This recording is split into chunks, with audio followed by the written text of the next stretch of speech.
Oops, I should add myself to the screen, shouldn't I? How's that? There we go. That's kind of small. I don't know if I like this. Okay. Keep on getting told I should look at the camera more. So I'm going to try to be a little off center so that I'm looking towards the camera more. But it's weird to look at the camera. If I could put the camera behind my screen somehow and look at the screen and have it be the camera, like that would be the best. As you may have surmised, if you're paying attention, Donnie is not going to be able to join us. We've kind of given up on the following along on Safaria, but since it's been so long, I decided I'm gonna go ahead and do some Hazara, some repetition, I guess you would say. So reviewing of your reviewing what you have learned is an important part of Judaism. So I generally have my Talmud in front of me, but I figured since this is a solo episode of the Jacob and Donnie show, I might show you guys how to find this stuff. So this is safaria.org, and this is their main page.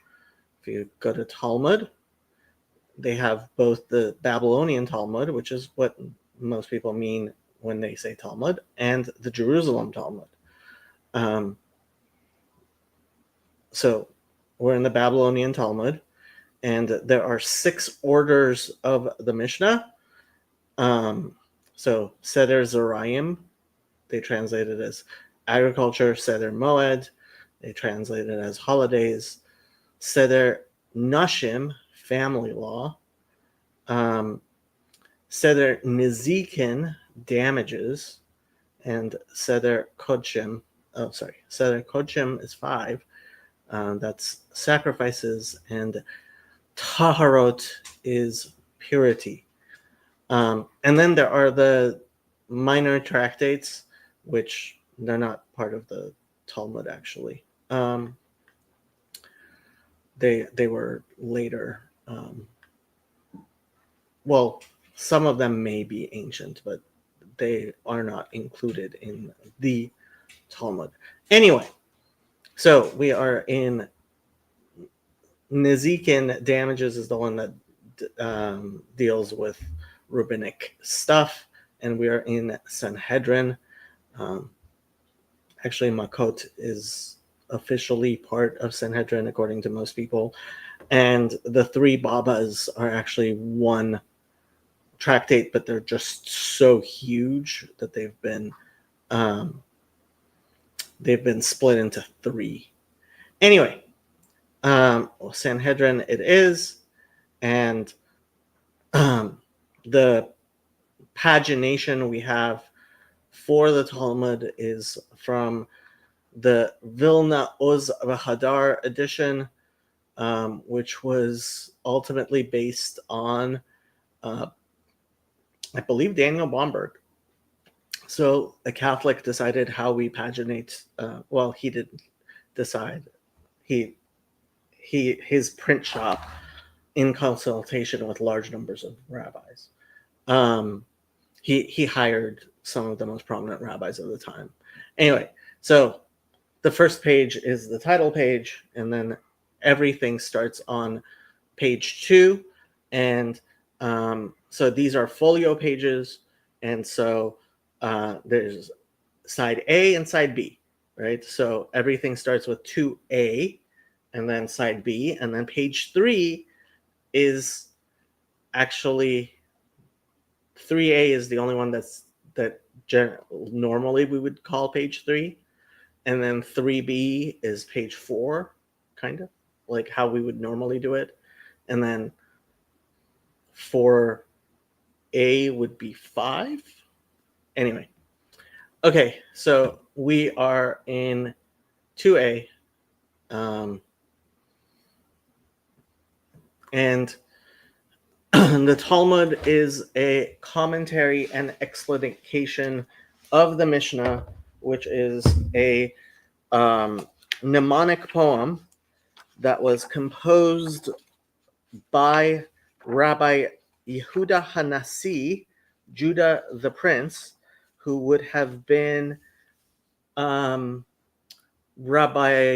Gamliel's great grandfather. I mean, grandson. Yeah, Rabbi Gamliel the First would have been his great grandfather. And so Rabbi Yehuda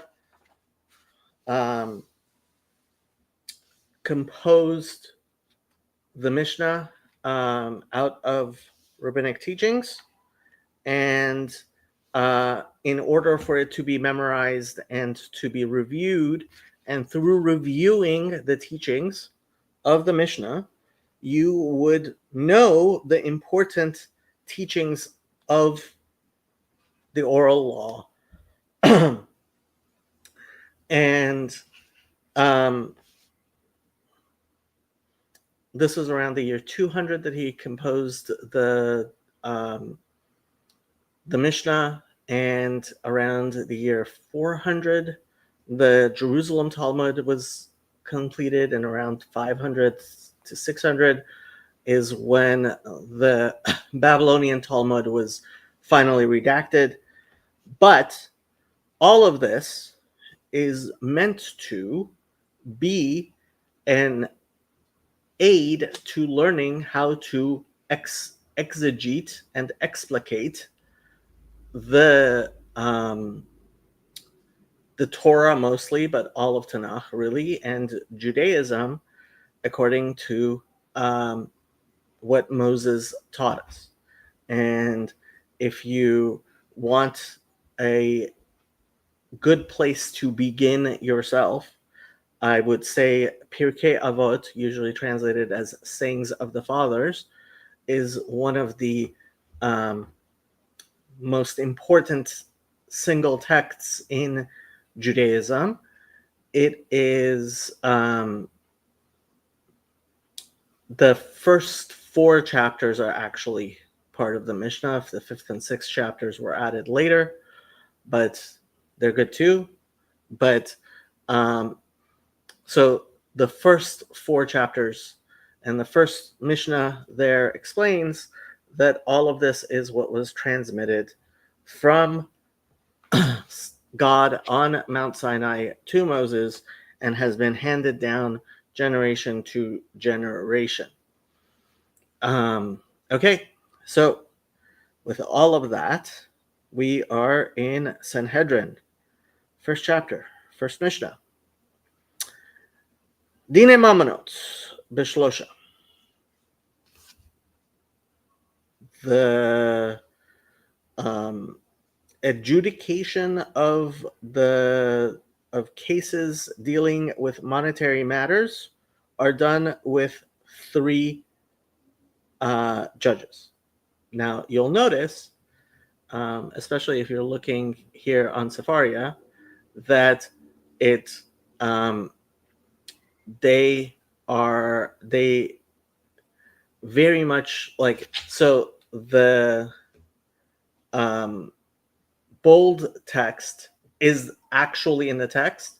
The non-bold text is the explanatory notes of the Steinsaltz translation we are looking at. There are 3 major Talmudic translations to English which are commonly used. The Sensino was the first one. It was only the words themselves without any explanation. It is almost impossible. I would say it is actually impossible for someone who isn't well versed in Talmud already to pick up the Sansino edition and really understand what's going on. Not that it was a bad translation in any way. It was a good first attempt, I believe, by an individual. Sansino, I believe, is the printer. Anyway, unfortunately, in vast majority of places, if they are looking at a translation of the Talmud, they are probably looking at the Sansino because it is by far the oldest. For many years, it was the only one available.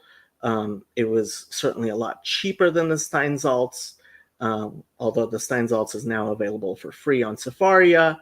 And it's and the Art Scroll Schottenstein edition, like it's what actual Orthodox Jews use, is very expensive.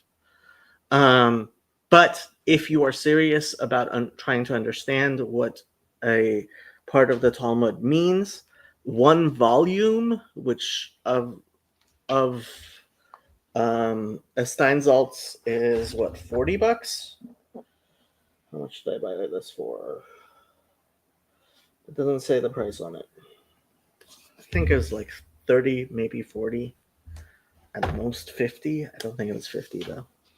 But getting a whole set of Talmud, yeah, it's like over $2,000 on sale. Anyway,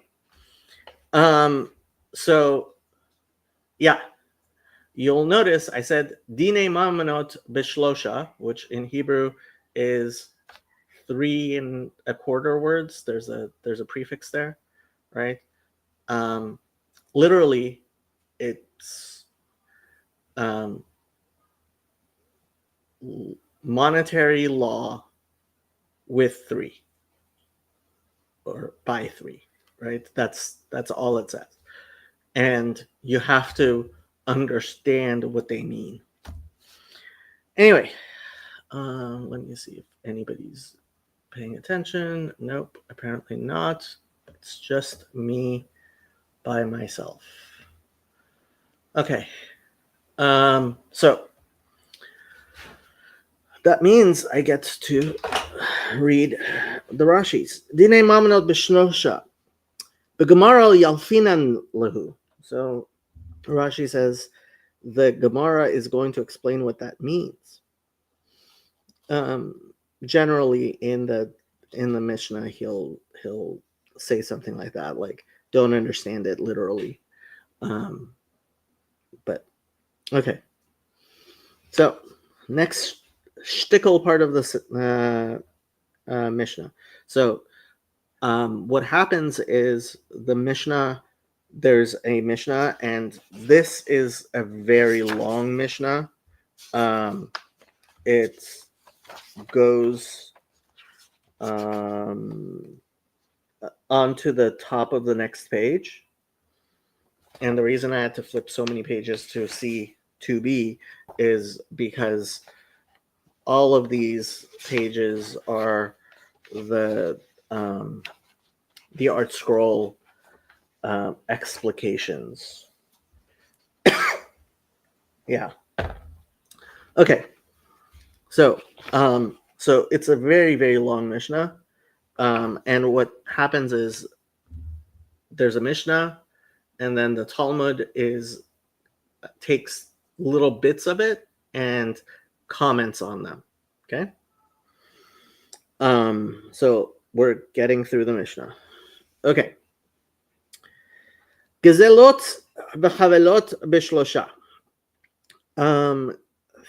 Thefts and torts are with 3. So let's see what Rashi says. Rashi says gezelot, thefts, kofer bepikadon, the mishashaleach bo, shalach bo yad, have gazlan, v'chen hachotef miyad chavero, have gazlan, kogon v'yigzol et hanit miyad hamitzri. Aval lo velo shilam lo mikri gazlan demalve lahotza'a nitna. Okay, so he's explaining what counts as things where we talk about theft, right? So somebody who denies having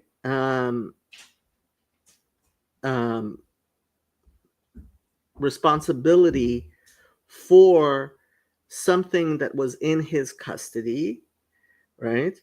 That if he had stolen it himself, then we would call him a thief, right? So, friend says, "Hey, Jacob, can you watch my bike?" And I say, "Sure." And next day he comes back. He says, "What happened to my bike?" And I say, "Oh, I don't know. Something happened to it. I'm sorry." Right? And so that's not theft. It could be negligence, but shomer chinam, like, right, a person who agrees to watch something for you. In case of negligence, we would say they're not culpable. They're not liable. Well, they're culpable. They're not liable. But if you say no, you stole it, right? So that's stealing. And similarly, somebody who snatches something from somebody else is also called a thief. Like, I believe this was a spear that was taken from an Egyptian. 2 Samuel 23. You can see exactly what was taken from the hand of the Egyptian, but something was. But when we talk about somebody who borrowed money and did not repay it, this is not referred to as a theft, because when a loan was given, it was given with the understanding that the money would be spent, and then it would the person would have to pay you back. So it's not theft, it's something else. וחבלות and damages. החובל בחברו חייב בחמישה דברים כדאמרינן בבבא קמא. Right, so we learn out the laws of torts in Judaism in the Baba Kama, which is, like I mentioned, the three Babas. Literally, Baba means gate. So there's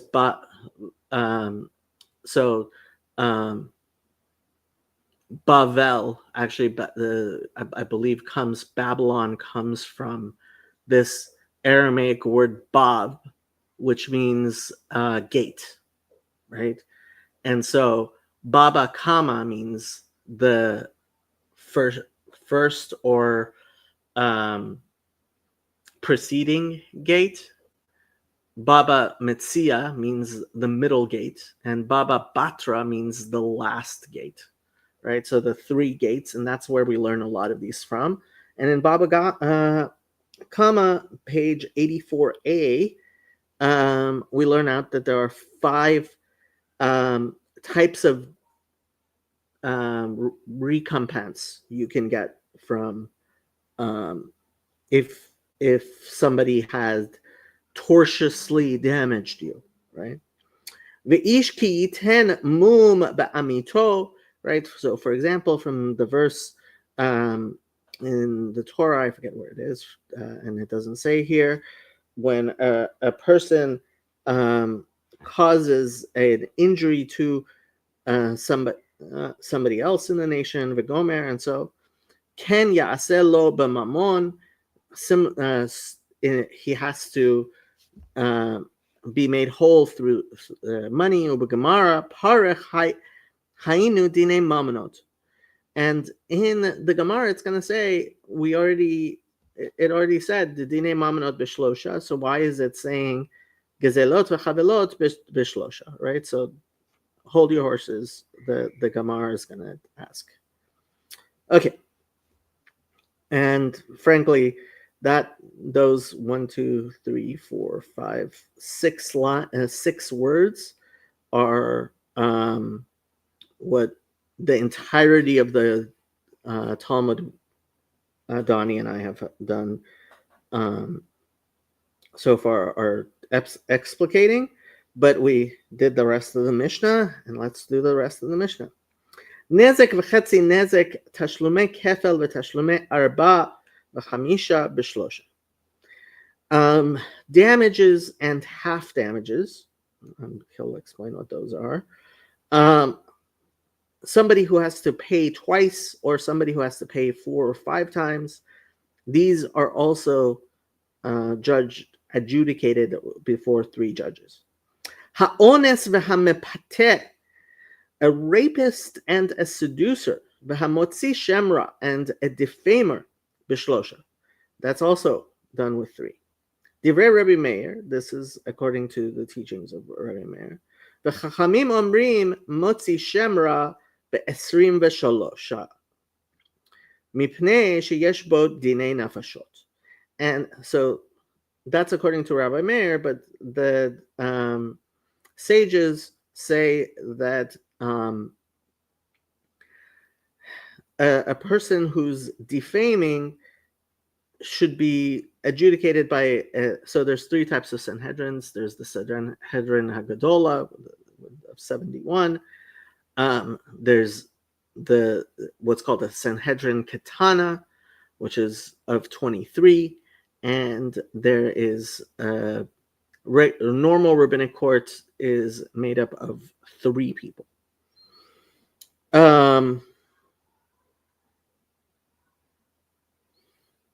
Okay, let's do the Rashi's because it could turn into a capital case.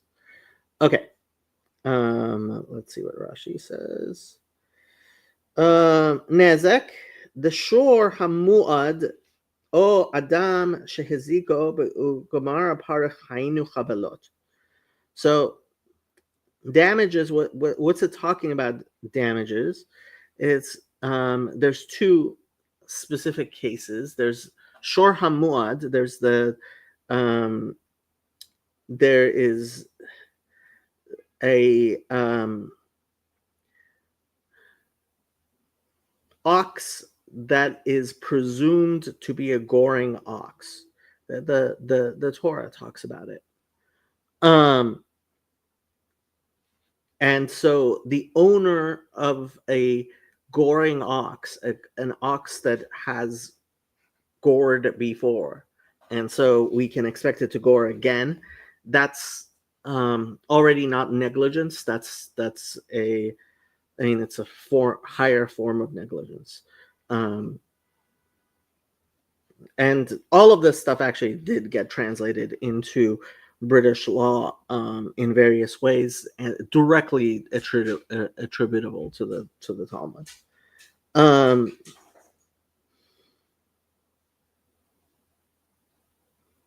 Adam Shehiziko, or somebody who deliberately punched him in the face, right? My torts professor said, "What is torts? It's somebody punched somebody else in the nose. That's a tort." Ugamara parach hainu chavelot, and the Gemara is going to ask, okay, how is this different from chavelot when we talked about the different types of damages, right? So chovel means to harm, and mazik is a different way of harming in Hebrew. And obviously, since we learn all of this vocabulary out from the biblical verses themselves, the distinctions are ultimately the distinctions that the Bible itself makes. Tashlume kefel, somebody who has to pay twice. The recompense, a double recompense, right? The geneva shenimtzad biyado d'chtav im himatzeh biyado. right? So in the Bible, Shemot, which is Exodus 23, it talks about a person that a thief that is caught with the stolen material in his possession. He has to pay twice. He has to pay a double portion. V'tashlume arba v'chamisha, and so quadruple and quintuple recompense. Again, this is in the Bible itself. The shor o se shetabaho o macharo, right? So if somebody steals an ox, which would be the quadruple, and or a sheep, which is the quintuple repayment, right? That's if it wasn't found in his possession. It couldn't be returned, right? So either he slaughtered it, turned it into sausages, whatever, or he sold it. Okay. Ha'ones v'hamepateh, right? So the rapist and the seducer. Na'ara betula 50 kesef. So in the Bible itself, it talks about the fine for somebody who rapes or seduces a young woman who is a virgin, and it says 50 shekel kesef is what is a set monetary fine in the Bible itself. Motzi Shemra, and I mean all of this stuff we could get into such details, but that's Motzi Shemra, a defamer. Lo matzati לבטחה בתולים וגומר, ועונשו אותו 100 kesef. So in Deuteronomy 22, it talks about someone who claims that he married a young woman who was supposed to be a virgin, and then found out that she was not a virgin, and he claims that he's lying, right? And the Torah finds him 100 shekel kesef, 100 units of silver, however much that was.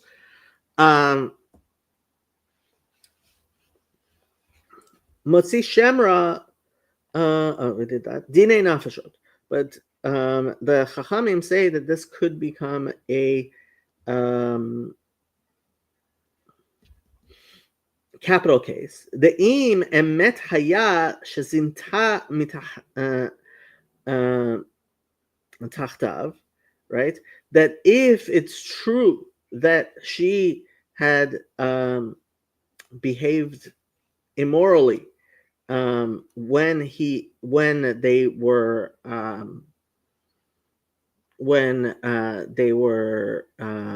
engaged, right? He beskila, right? Then she would be put to death by stoning. V'dinei nafashot be'inan 23, right? And when we are talking about capital cases, we need 23. Lekaman bepirkinan, bepirakin. So in this chapter, all the way by 15a, that's, I don't know how long it's going to take us to get there, right? It'll explain. Makot arba'im ta'amad rabbi. We didn't read that part of the Mishnah. Let's go back to the Mishnah. Sheyesh bo dinei nash. Okay. Makot b'shlosha mishum Rabbi Ishmael. Right. So administering the 40 minus 1 lashes. Our Christian friends would be familiar with that saying, the 40 minus 1. More so than Jews, actually. according to Rabbi Ishmael, you can do it with 3. Amru be'esrim v'shlosha. They said, meaning the sages, the people who disagreed with him, said 23. Okay, Rashi. Malkot arba'im ta'amad Rabbi Ishmael ve'Rabbanan mefarish b'Gemara mikrai. Right, and so we're talking about the administrating the 40 minus 1, and the reasons why the rabbis disagree with Rabbi Ishmael, they learn out of the verses on page 10 further on. Ibor HaChodesh, intercalation of months, which is explicitly forbidden by the Quran, in case you didn't know. The intercalation of months in a lunar calendar is, so the Muslim calendar is strictly lunar because the Quran forbids intercalation of months. The solar year and the lunar year are off by 11 days. So, in order to keep them aligned, the Jewish calendar uses the intercalation of months, meaning that an extra month is added into the calendar 7 times every 19 years, and that evens out the calendar, right? So some Jewish months have 12 years, have 12 months, some have 13 months, right? So Ibor HaChodesh, right, that this intercalation of months, Rashi says, Begamara Mefarish. No, okay. Ibor HaChodesh, sorry. Ibor HaChodesh would be the setting of the new date of the new month, right? Because a lunar month can be 28 days or 29 days, right? Or was it 29 days or 30 days? Yeah, no, it's 29 days or 30 days. And Ibor Hashana is the intercalation, I said. So Ibor Chodesh, that's deciding when the new moon appears. It says with 3. And that of the year, it's with the intercalation is with the 3. Divrei Rabbi Meir, that's according to Rabbi Meir.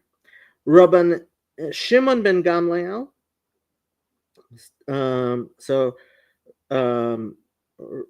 Rabban Shimon ben Gamliel, this would be the son of Gamliel the first, or the grandson of Gamliel, great grandson of. So what happened was Gamliel the first had a son named Shimon. So there was a Shimon ben Gamliel, and I believe Gamliel the first was a first generation son of Hillel. Might be more than one generation. Was it one generation or more? I don't remember. So there was Gamliel Shimon, and then there was Rabbi Yehuda Hanasi. So whether this is the first Shimon ben Gamliel the first or the second, I'm guessing maybe the second. He's discussing it with Rabbi Meir. Yeah, it would probably be the second. Omer b'shlosha. He says, b'shlosha b'atchilin. We start with 3. Uvchamisha nosin v'notnin. That with 5 judges you discuss, literally pick up and give and take. V'gomrin b'shiva, and you make the final decision with 7. Ve'im gamar b'shlosha me'uberet. However, if they ended up just with the 3 of them making that decision, it's still considered it's either the extra day or the extra month, whatever they said. Let's see what Rashi says. Ibor HaChodesh, B'Gemara Mefarish. It explains in the Gemara. Ibor HaShana, Shechayu Beitin Yoshrin Ve'roin Im Tzrichim La'aber Mipnei Ha'aviv. So this, he's explaining the intercalation of the months, that the rabbinic court would sit and consider whether they need to intercalate a month in order to keep the springtime, right, when it needs to be, kufa, and the season. Kidamrin and Begamara Milta de Rabbi Shimon, like we say in the Talmud, the Milte, the Rabbi Shimon, the teachings of Rabbi Shimon, Mefarish Begamara Bebraita. And on page 10b, there's a Braita, which is a Tanaitic. So the Tanaim were the sages of the Mishnah, and there was a Tanaitic statements that are not included in the Mishnah are referred to as Braitas. There's also the Tosefta, which is a different collection of Tanaitic statements. Okay.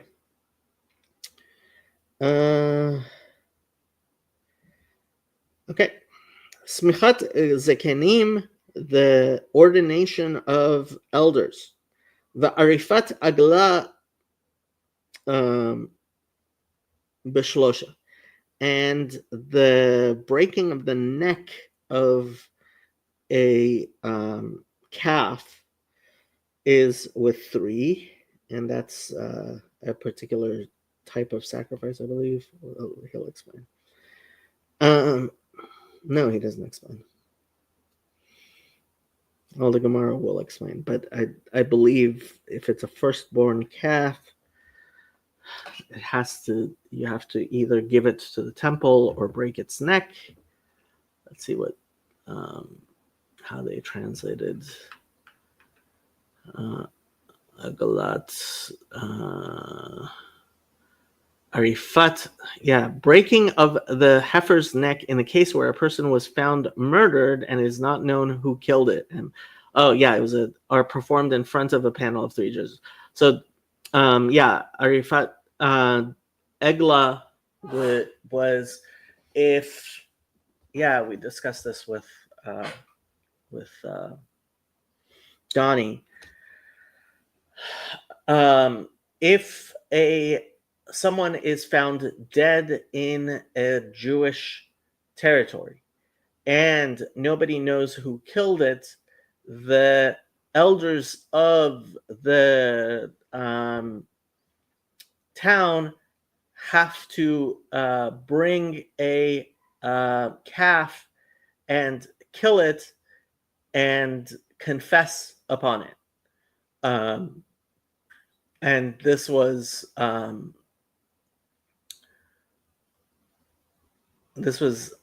their attempt at confessing their liability for not having taken care of this person who was found murdered. Deuteronomy 21, 1 through 9.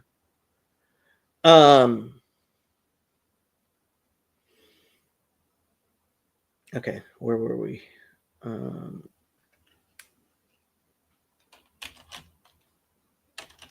Smichat Zekenim al Rosh Par Helem Devar Shel Tzibor.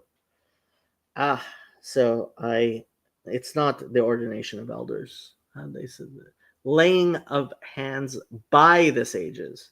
I thought laying of the hands on the sages. So smicha means to literally lean, right? But you so Helem Davar, if the public makes a mistake and then the elders have to come and they confess upon a par, which is calf, I believe. Um,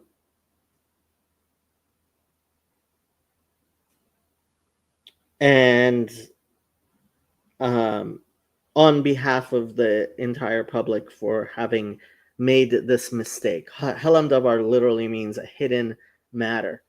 Shel tzibur, right? So if they're going to do that, there needs to be three. Okay. Divrei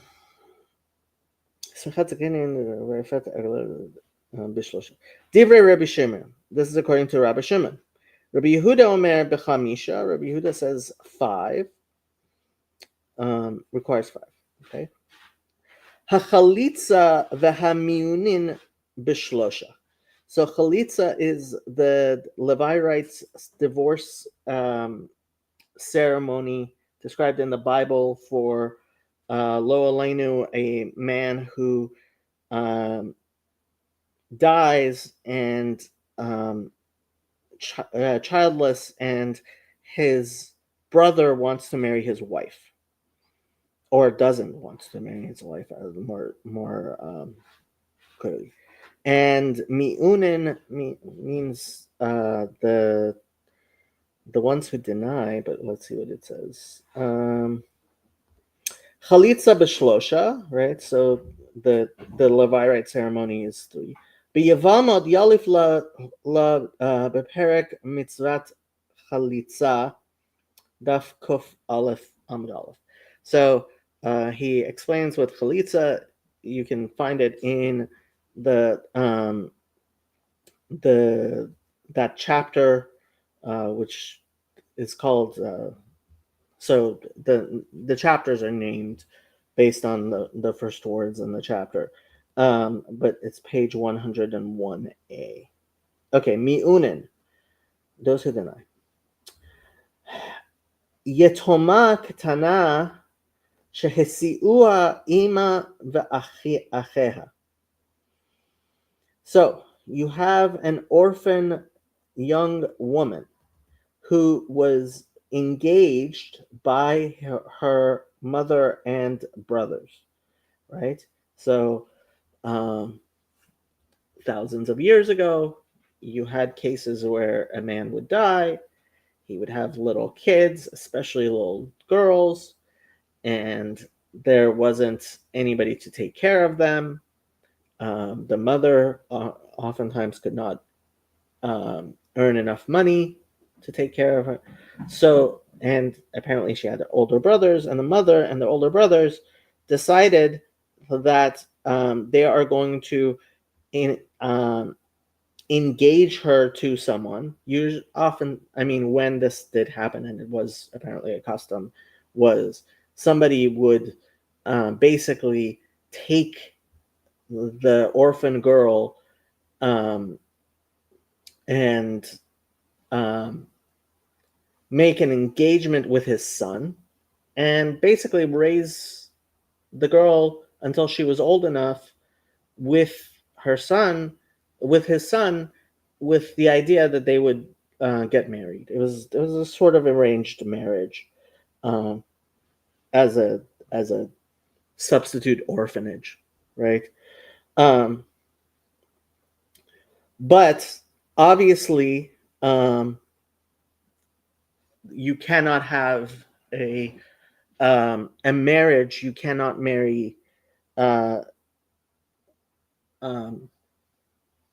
She has to agree, and in order to agree, she has to be old enough to agree.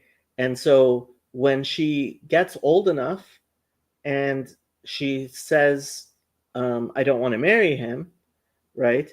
That's the situation we're talking. Data yatsa below get.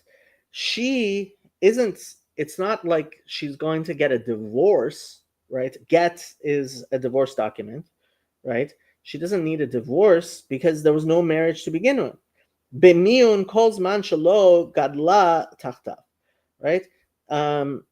She can just deny the marriage anytime, as long as she didn't grow up under him. I'm not sure what he means by that. I'm sure the Gemara will explain. Uvil shlosha ba'inan the kol the tikkun, and we need it to go before a rabbinic court, um, because this is all a rabbinic injunction, ke'ain the oraita, which is similar to what no, that every time we have a rabbinic edict, they do things similar to the Torah. So when the Torah requires 3 judges, now that the rabbis, I mean, she doesn't have to go before the judges, but the rabbis wanted there to be an official adjudication, and so anytime rabbis make an edict like that, they do it according to what the Bible said. Tikkun, the Oraita Tikkun, umetziut umiun miunin the Rabbanan, that and having this this official refusal on hers, that comes from the rabbis. The media oraita afilu miun lo bia, that by Bible law, right? She doesn't even have to refuse. The aim kiddushe ketana klum, that engaging a young girl, it's not considered any sort of engagement at all. Ela im ken katsha aviha, right? Except in Deuteronomy 22, it says that her father can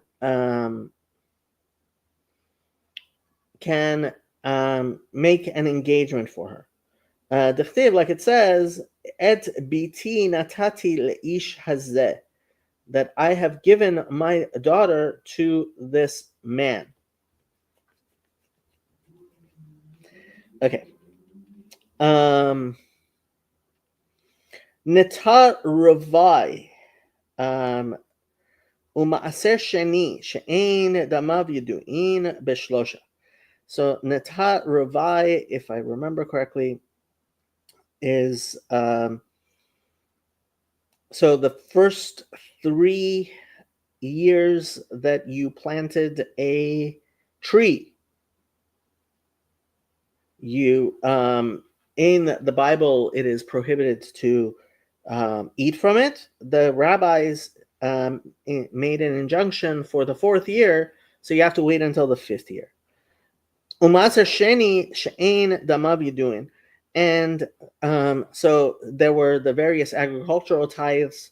This was, if I remember correctly, the Levirites from the 2nd year, 3rd year, 5th year, and 6th year of the sabbatical cycle. That it is not clear how much it was. That's also with 3. Let's see what Rashi says. Netar ravai im bal chalalo al hamaot v'chen hamaser sheni. So when you have a rabbinic injunction, you can redeem the actual fruits through an equivalent amount of value, and actually eat the fruit because it's rabbinic. And similarly, by Maaser Sheni, the 2nd tithe, which I believe was the one that went to the Levites. She'ein damehen yeduin, that we don't know how much they were worth. Kagon perot veharkivo she'ein lahem sha'ar b'shuk.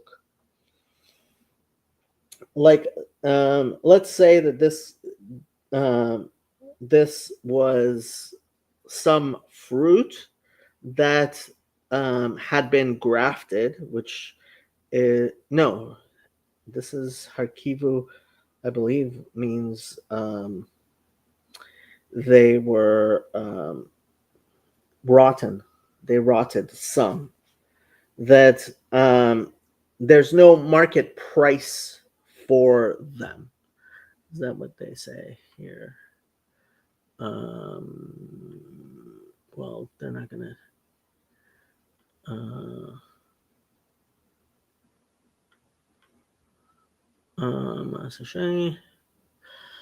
halacha concerning fruit of the fourth year sapling and the second tithe produce is that they are to be brought to Jerusalem and eaten there.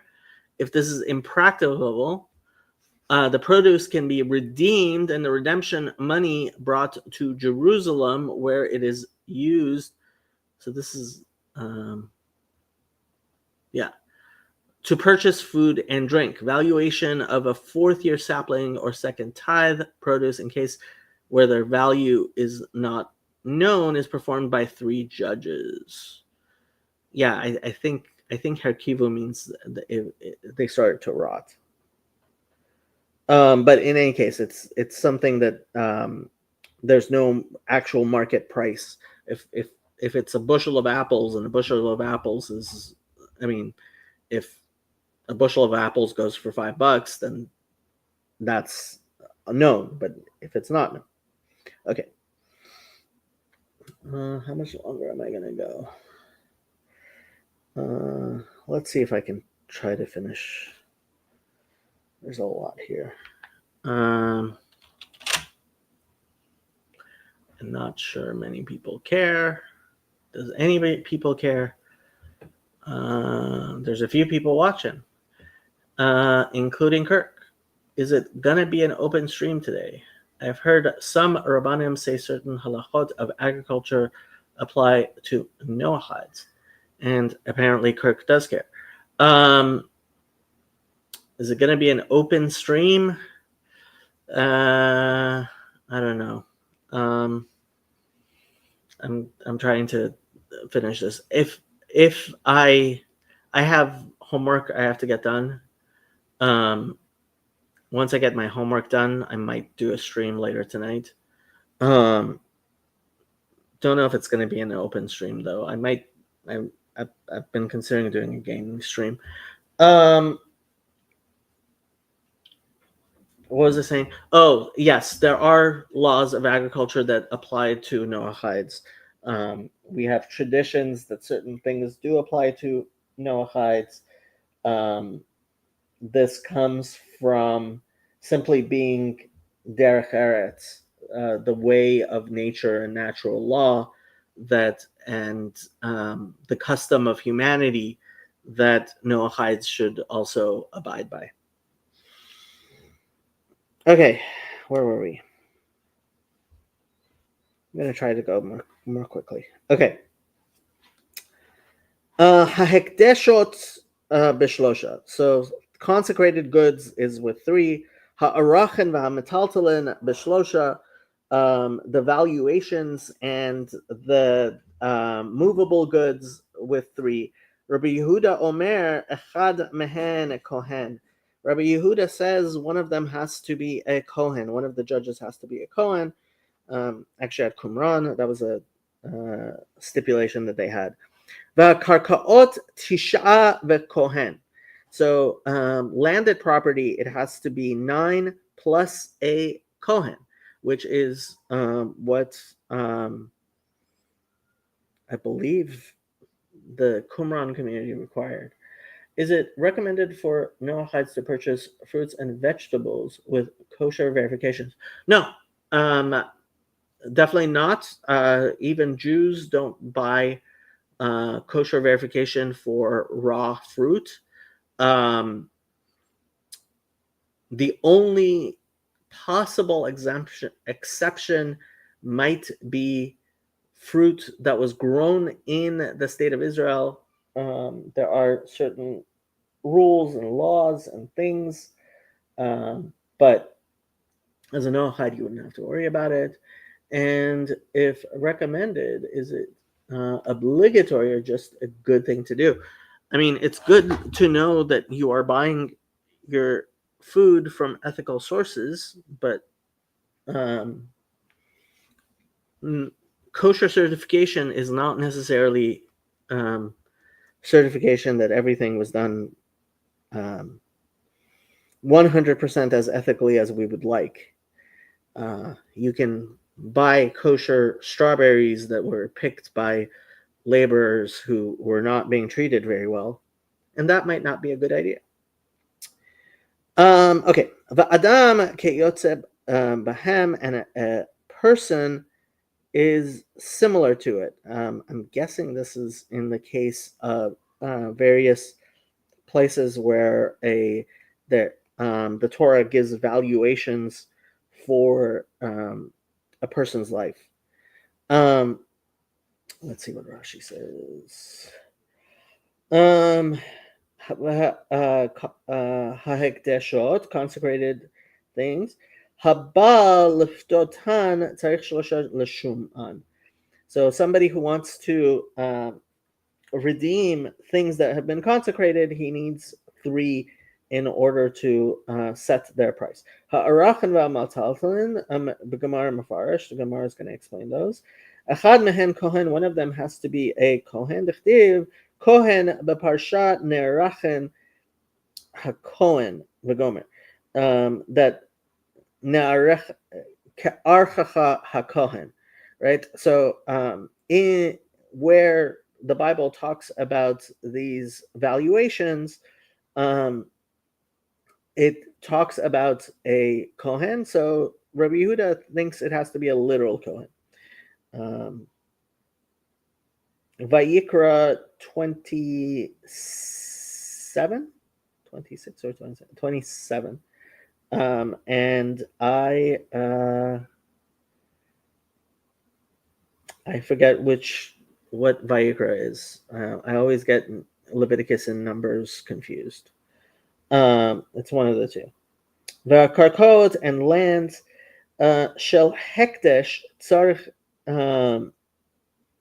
tesha v'ha'asiri kohen, right? So if it was a land that had been consecrated, then you need 9 people, and one of them and the 10th has to be a kohen. Leshuman, to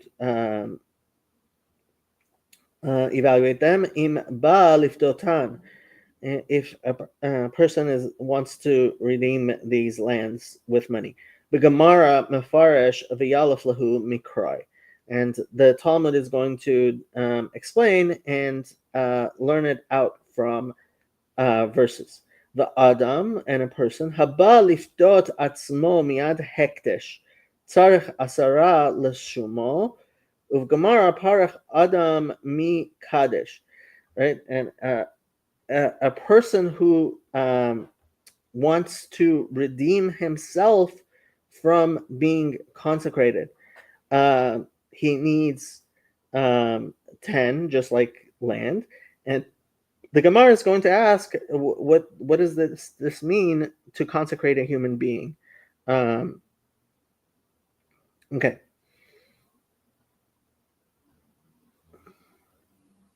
Kiyotzebahen, Adam kiyotzebahen, and how they translate it in Sefaria.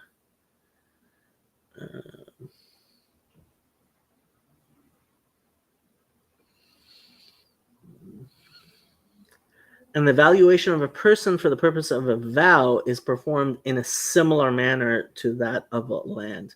Oh, right. So Adam kakarka, right? There's this. There's a ruling that there's a similarity between the two. Okay. What we're seeing. It's been a bit since we've done a Just Chatting stream, and it's a Sunday and it's summer, so more people will be available. I'd consider one if you get your homework done in time. Yeah, I'll think about it. Are Kohanim nowadays a safek as to their status or no? Yes, we are operating on Chazaka. by our Kohanim. We don't actually know, but we operate based on presumption of validity. Would these vows be annulled on Rosh Hashanah, Yom Kippur? Not sure which vows you're talking about.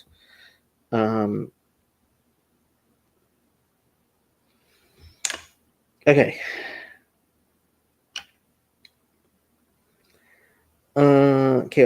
Dine nafashot be-23. So capital cases are with 23. Harovea v'hanirva be-23. What is rovea and nirva? Rovea v'nirva. Shor shebrava isha ubehema shenirvaat laish nidonit habehema lisakel. Aha! I did not remember bestiality, but since bestiality can be a capital crime, it is with 23. Shneimar, like it says, v'haragta et ha'isha ve'et ha'behema, like it says in the Bible, you shall kill the woman and the animal. Right? So rovea is the one is rovea is when a animal penetrates a human, and nirva is when an animal is being penetrated. I think is that what he said. Rovea shor sharava. Yeah. No. Rovea is rovea. I don't know, and frankly, I don't care. Okay.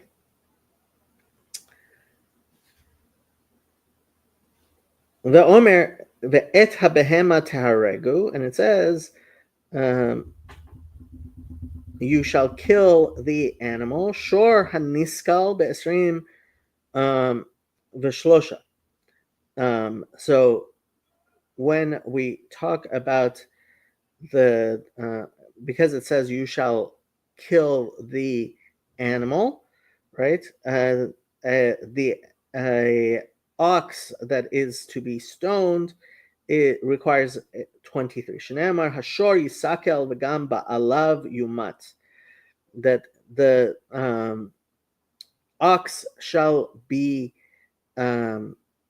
stoned, and also its owners shall die. Kemitat ba'alim kach mitat hashor. Just how the owners are put to death in a similar manner would be the animal. Haze'ev v'ha'ari v'hadov, the wolf, the lion, and the bear, v'hanamer, and I believe a namer is a leopard. V'habardalas, I forget what a bardalas was. V'hanachash, and I think it's a scorpion. V'hanachash, which is a snake. Mitatan be'esrim v'shlosha, they are put to death with a cord of 23. Rabbi Eliezer Omer kol hakodem lahorgan zacha. So Rabbi Eliezer says, no, whoever just goes ahead and kills these dangerous animals, he has done a meritorious thing. Rabbi Akiva Omer mitatan ve'esrim v'shlosha. Rabbi Akiva says, no, they have to be put to death through a thing of 23. Okay, where were we? 23 by for the bestiality.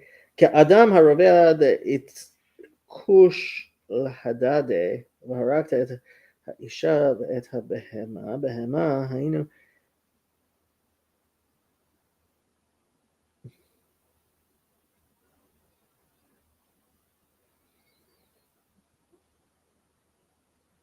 ואת הבהמה היינו רובע ואת כוש בהמה לאישה, מה אישה ב-23 אף בהמה ב-23. I'm not sure what Rashi's saying here.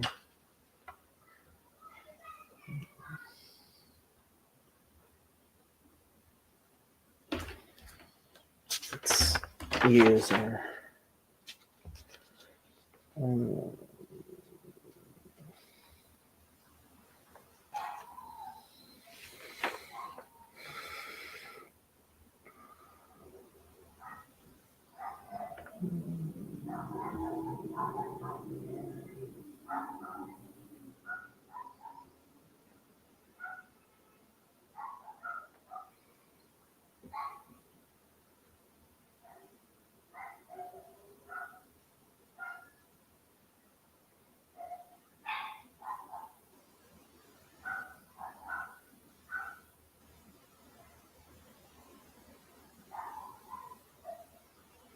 oh, there's a Hekesh. So a Hekesh is when we learn one thing from another. The Omer, I see. Okay, so the Mishnah is creating a Hekesh, a relationship from the thing. Kirk, you may have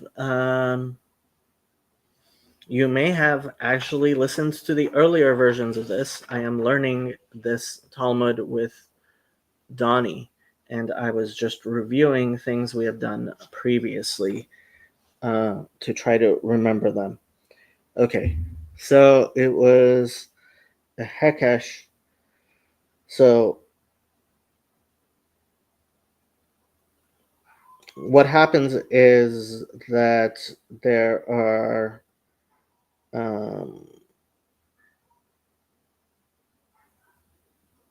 two verses.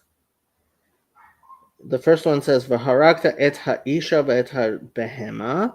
You shall kill the woman and the animal. And there's a different one which says, "Ve'et ha'behema taharogu." And there's a second one which says, "You shall kill the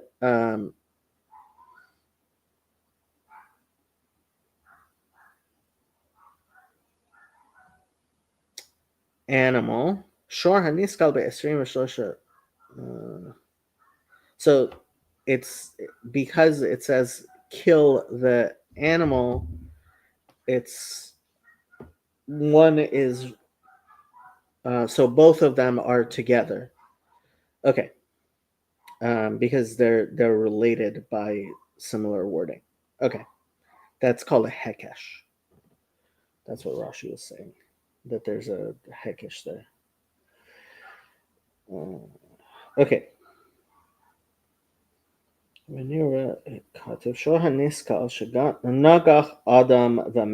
Right, so an ox to be stoned because it gored and somebody died.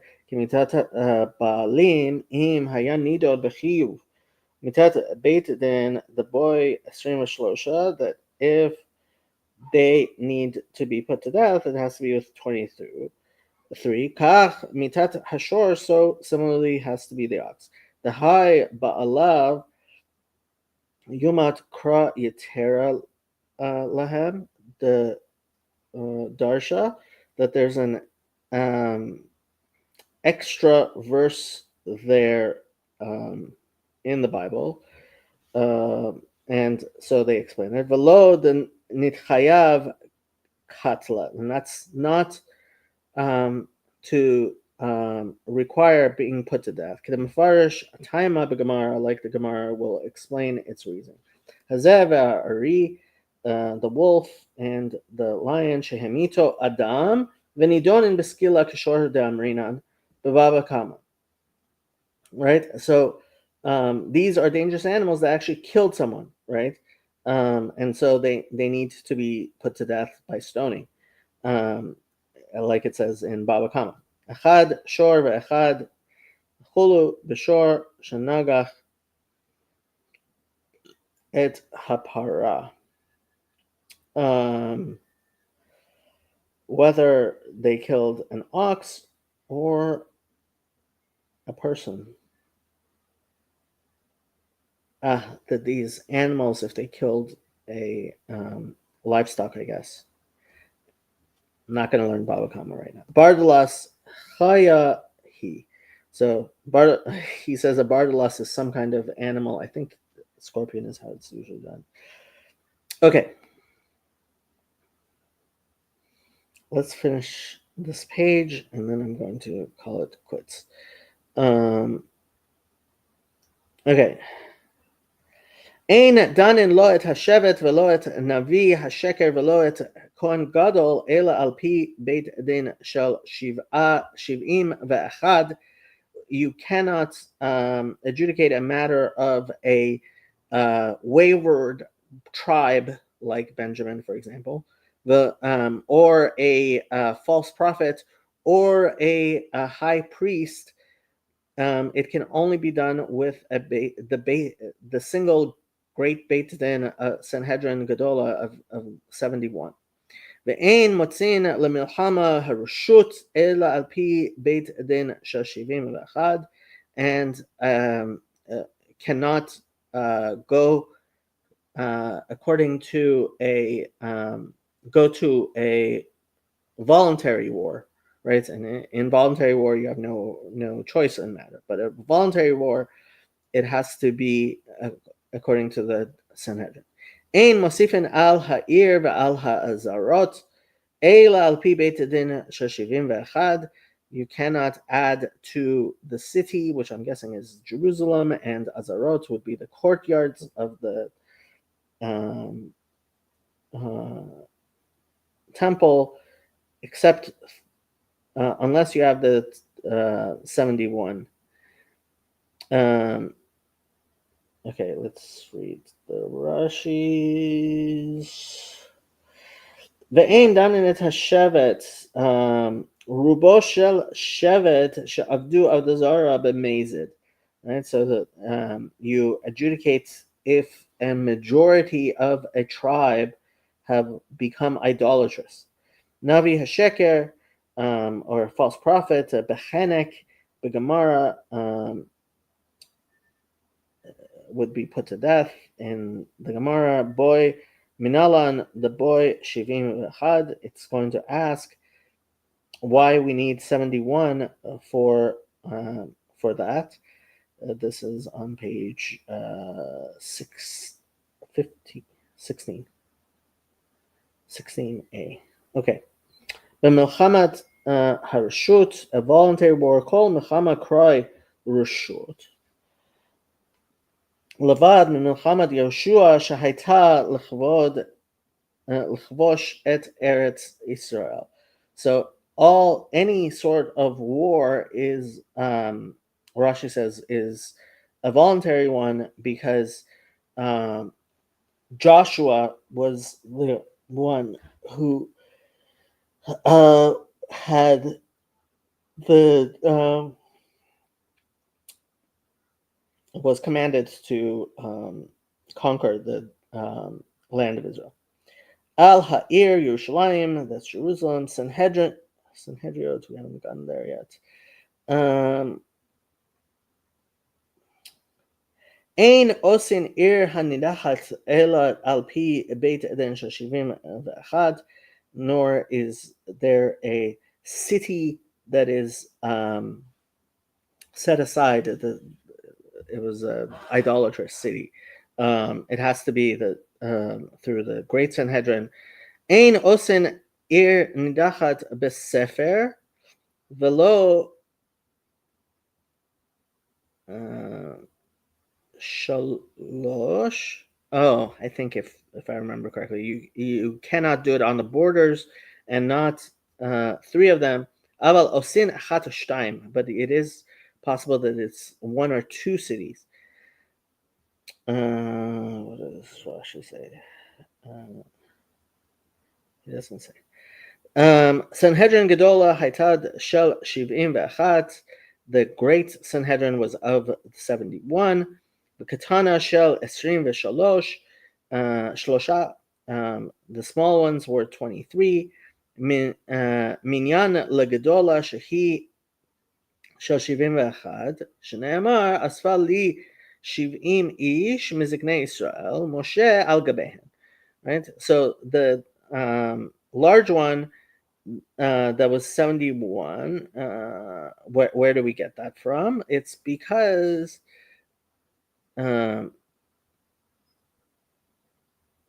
it says, I will gather 70 men from the elders of Israel, and Moses was one more, so 71.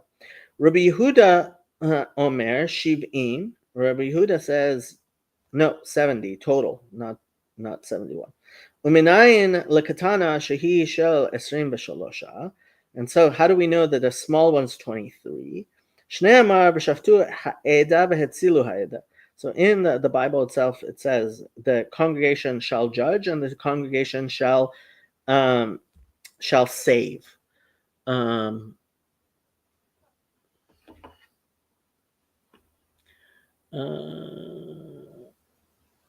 Why don't you go and watch the old ones? I'm not going to repeat myself. Yes, we are only studying Sanhedrin. We'll see how far we get.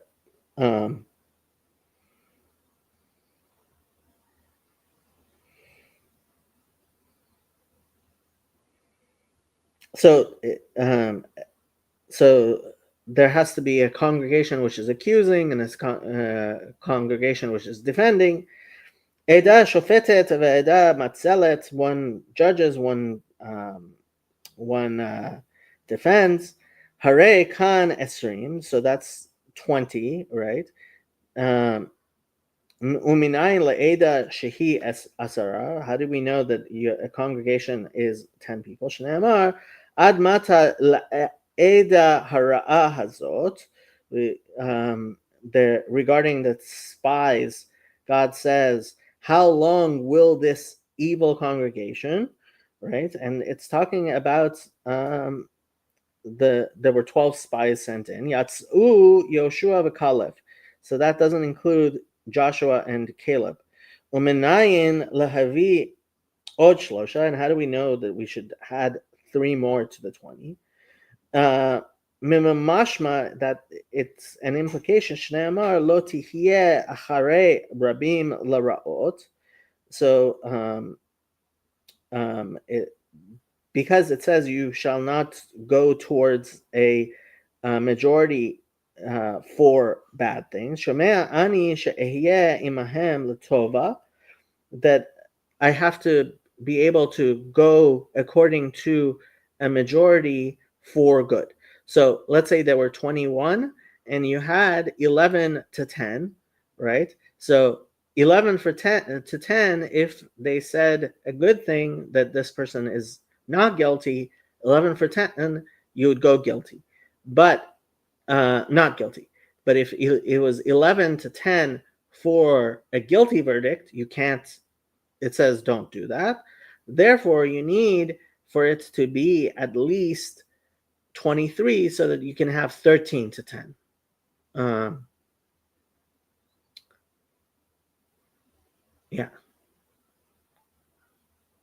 Yeah, it becomes 13 to 10 because 12 to 11 you still can't do.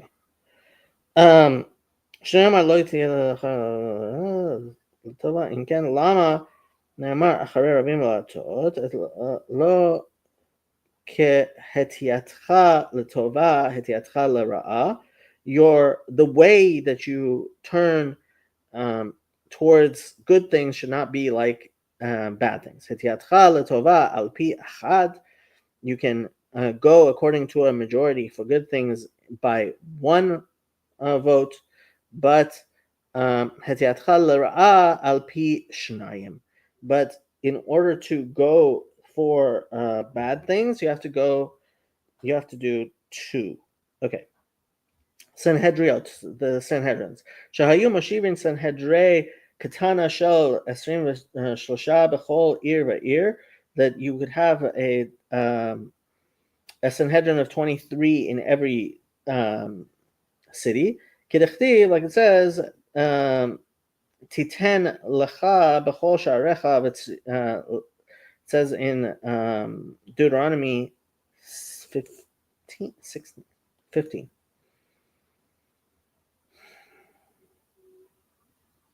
Sixteen. 16. My Rashi script is getting old. It's been a long time since I've had to read Rashi script. It says you shall set judges in all your cities. Beit Din Hagadol belishchat hagazit. You need the great Sanhedrin, which is in the chamber of hewn stone. Let's say it ulahoshivam, in order for there to be a for an appellate court. Yalef Yalef Gemara, it explains it in the Gemara. The Sefer Ker Hamavdil Bein Israel Nochrim Ubelaz Mikra Marka, whatever it is in French. Ub Gemara Mefarsh Taima. Oh, I guess Mark. Okay. It's a city on the border. Eda Shofetet, one congregation judges Asara Mechayevin. 10 say that he is obligated. Ve'eda Matzelet, and you need another congregation which saves. Asara Mizakin. There 10 say good things about it. Ashma'inan kra tzarich asrim she'im yichalku yihiu asrim asara mechayevin v'asara mizakim.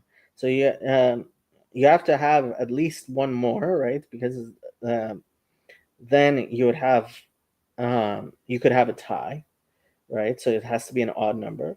Le'eda hara'ah. So this evil congregation, b'meraglim kativ. This is talking about the spies. Laraot, for bad things. Im harov b'chayevin lo telech acharehem laharog. Right. So what are bad things? That's if they say that he should be put to death. Shomea ani, I listen. The latova l'schut halach acharehem, that when it says you should not go according to the bad like you go according to the majority for good, so there is a possibility of a majority for good that wouldn't be for the bad. Afilu miut hamizaken rabim hamahayeven, right? That even if it's fewer people who are saying that he's innocent, and most of them say that he is guilty, kativ. Lo tihya acharei rabim l'ra'ot. Im ken lama ne'mar acharei rabim l'hatot.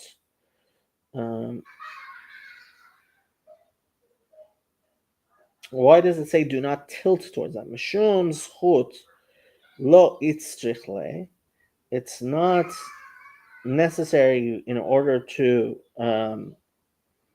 find him innocent. Ela afilu l'chayev halach achareihem.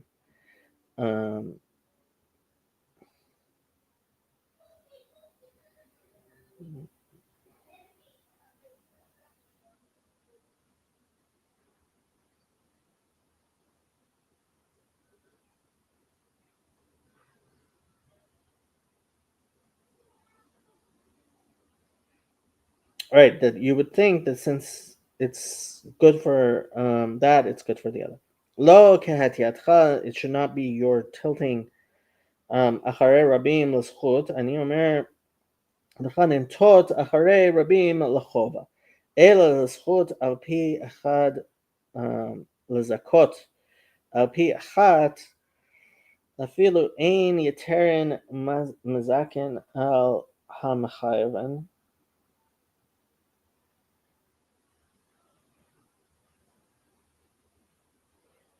Even if there aren't more people saying Ela Echad, Zacha Zaka, Ava Lechova Ad Shiyu Mechayven Odfen Shel Hamzakin Shnayim.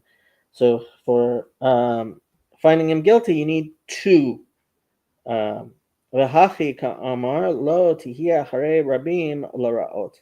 And that's what it means, that you shouldn't go. Api achad, aval acharei rabim b'shnayim. Afilu l'ra'ot, hilkach al korchacha 23 ba'inan. We need to have 23 because you have to have a majority of 2.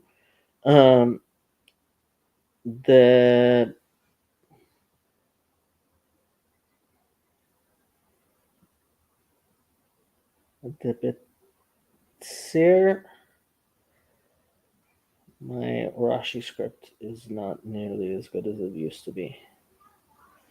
Yeah, that's a tsir.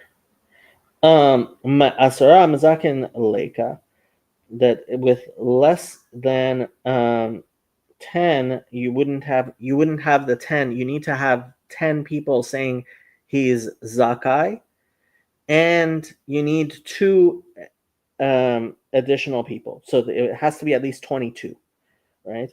Lememar daha katev v'hatzilu ha'eda v'tu lo mishkachat chova b'tzir mi 12.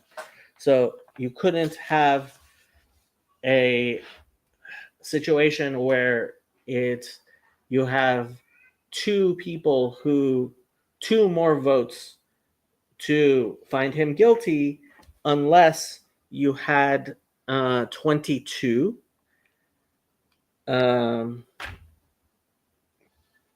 Yeah, so that's the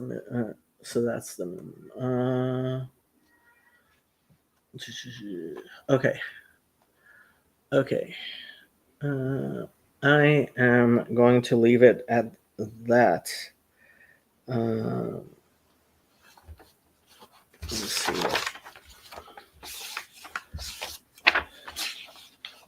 The next page. Ve'ein beit din shakol. Let's see if right.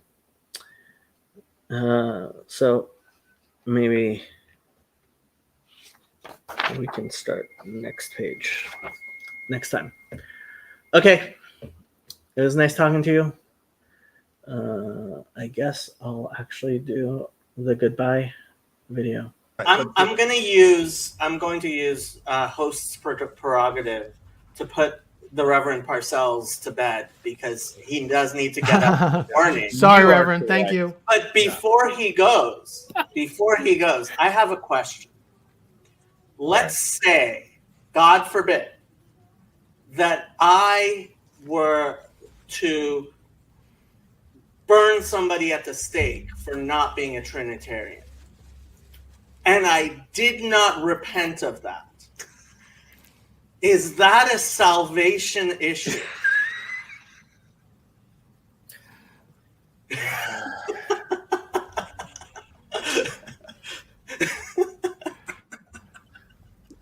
Sometimes Jacob takes that devil's advocate thing too far. There's a proverb that says something like, don't answer a fool according to his folly.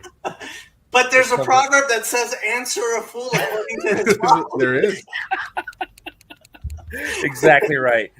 I'm going to leave it to you guys to determine, which of those was applicable in this situation as I go.